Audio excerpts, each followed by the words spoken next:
Greetings, hackers, FISEC freaks, and lock junkies. Welcome back to Covert, where we explore the world of physical penetration testing, lock sport, and all things covert entry. I'm your host, the one and only Can0pen3r, and I have a special treat for you today. This is my green belt submission for the subreddit r/lockpicking, and it's a doozy, so strap in, grab some popcorn, and pay attention, because you just might learn something. The lock I'm picking today is a clone of the American Lock 1100 series. This particular clone was produced by Ace Hardware. I'm using a standard hook, an 18,000ths of an inch, and my own homemade top-of-the-keyway Ergo-Prybar and 25,000ths of an inch. If you're interested in learning more about lockpicking belt rankings, or if you'd like to know how to enter your own submission, I've included links in the description, so please feel free to check those out. By the way, I've been getting a lot of emails, and I realized that I owe a few of you an apology.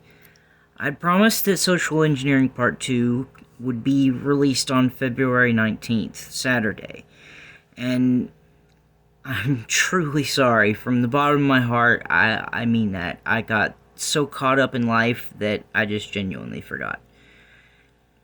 But then I got this awesome gift from my mother. It's a Bauer 12-inch white, red, green, blue ring light kit, which comes with a 360 ball head, 62-inch extendable tripod, and phone holder, which, as you all probably know, I shoot and edit all my videos on my phone, so that's a huge bonus. So a huge, huge thanks to my mom.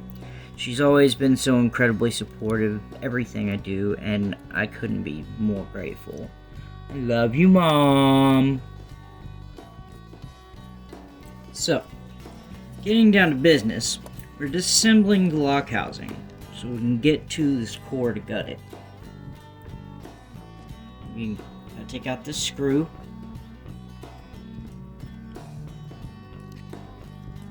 There we go.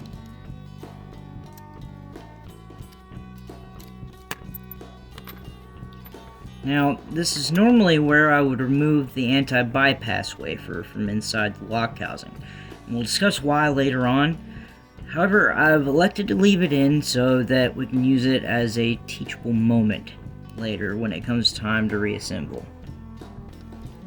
Now that we've got our core out, the first thing we need to do is remove the C-clip that retains the plug into the core, which is easily executed using a pair of tweezers.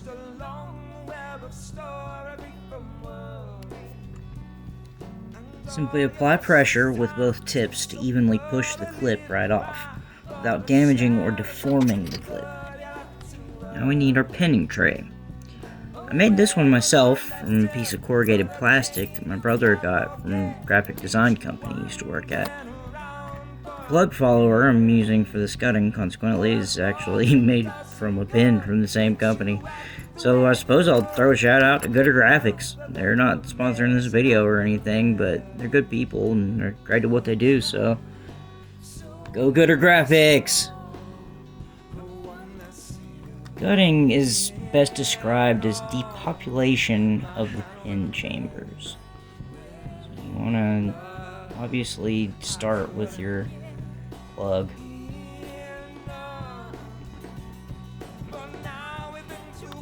Some of the pins in an 1100, well, honestly, just in any American lock, are going to be a little ornery to come out because of the serrations. As you can see here, all 5 key pins are twice serrated, and you'll see shortly that all the driver pins are at least twice serrated as well, so these are not only a very fun challenge to pick, but also to gut. I plan on making a challenge lock out of this particular padlock, and I decided to call it Jumping Beam, as I'm sure you'll see why when it comes time to repopulate the Bible. Ugh. Depopulation of the Bible, however, as you can see, is much, much easier. A generally good habit to form is to always check the core, see if there's any modifications, any threading, any counter milling, any funny stuff like that that would hang up, catch those serrations. This particular lock has all standard brass springs. When I modify it to be a challenge lock, I'm going to replace 2 of the springs with springs from a bit lighter. Now, as you can see here, driver pins 1, 3, 4, and 5 are all serrated spools, which are spool pins with 1 serration around each of the ends. Nasty little buggers when you're trying to pick a lock, but so gorgeous to look at. Driver pin number 2 is 4 times serrated. It's especially unnerving when picking, but again, oh so gorgeous to look at. Exquisite machining. Disclaimer, this video is also not sponsored by Ace Hardware, but man, looking at the inside of this lock, I wouldn't mind if it was. Bible repopulation, or placing the springs and driver pins back into the Bible, which is the name given to the upper row of pin chambers located in the top of the core, is for the most part an exercise in patience, especially if you're performing this pseudo-surgical procedure without an actual pair of pinning tweezers. Simply put, be prepared to hear yourself utter curse words you didn't even know were in your vocabulary. I dropped driver pin 5 on the floor and started cursing in Latin. I came dangerously close to accidentally summoning a demon trying to get this Bible repopulated. Lock sport is not for the faint of heart. It's also good practice to check the plug for any threading or countermilling as well. Plug repopulation is simple enough, just make sure the tapered end goes in facing down and flat end on top. The flat surface on top of the key pins is necessary to ensure that all the key pins sit flush with the shear line when lifted by inserting the key. If they don't sit flush, the plug won't turn and the lock won't open. Once you confirm that the plug has been successfully repopulated, it's time to reassemble the core.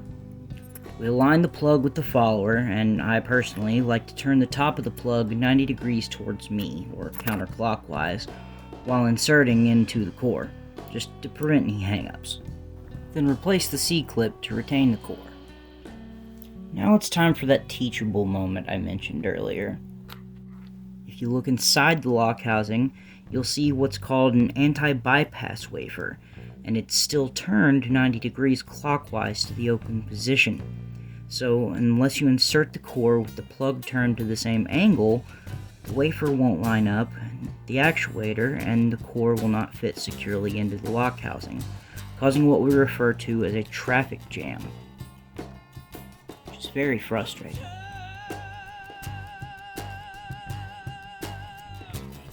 When this happens, your best course of action is just to go ahead, grab your tweezers, and pull the wafer out, and then align it on the actuator on the back of the core.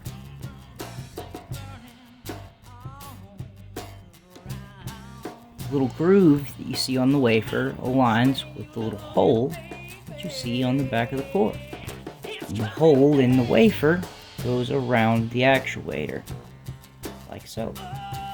With this properly aligned,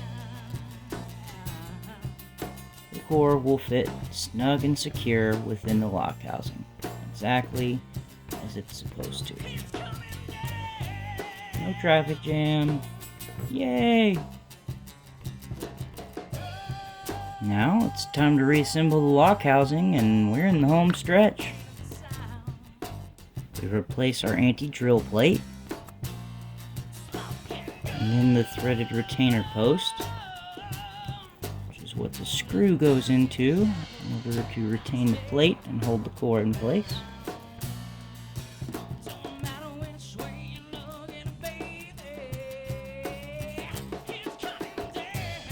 As a general rule of thumb, I always like to turn a screw counterclockwise first in order to properly set the threading alignment.